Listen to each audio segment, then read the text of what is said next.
Understanding sick and tired in English. Hello, everyone. Welcome back to our channel, where we dive into the fascinating world of English language learning. Today, we're exploring a common English expression that you've probably heard quite often: be sick and tired of. It's a phrase that packs a lot of emotion and is used frequently in everyday conversations. So, grab your notebooks, and let's get started on uncovering the layers of this interesting expression. At its core, be sick and tired of is an expression used to convey a strong feeling of frustration or annoyance with someone or something. When someone says they are sick and tired of something, it means they have reached a point of discontent where they no longer wish to tolerate or deal with a particular situation, behavior, or action. It's a way of expressing that one has had enough and is overburdened by repetition or dissatisfaction.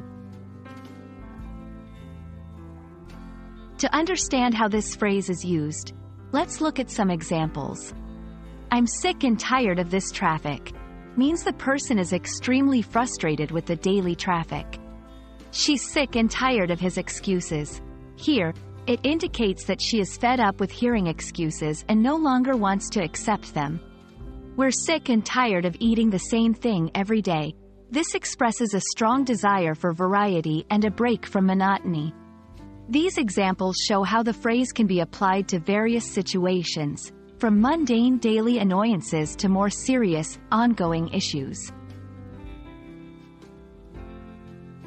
Using be sick and tired of in your speech or writing is straightforward.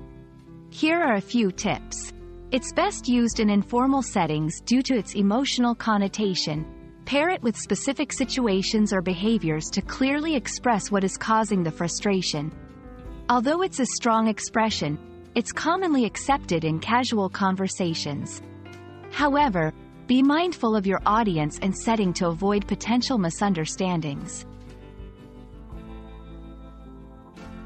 Thank you for joining us as we explored the meaning and usage of be sick and tired of.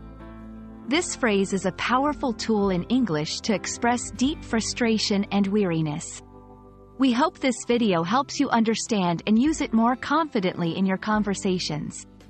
Remember, learning a language is all about understanding the nuances that make it rich and expressive. Keep practicing, and don't hesitate to reach out with questions or topics you'd like us to cover next.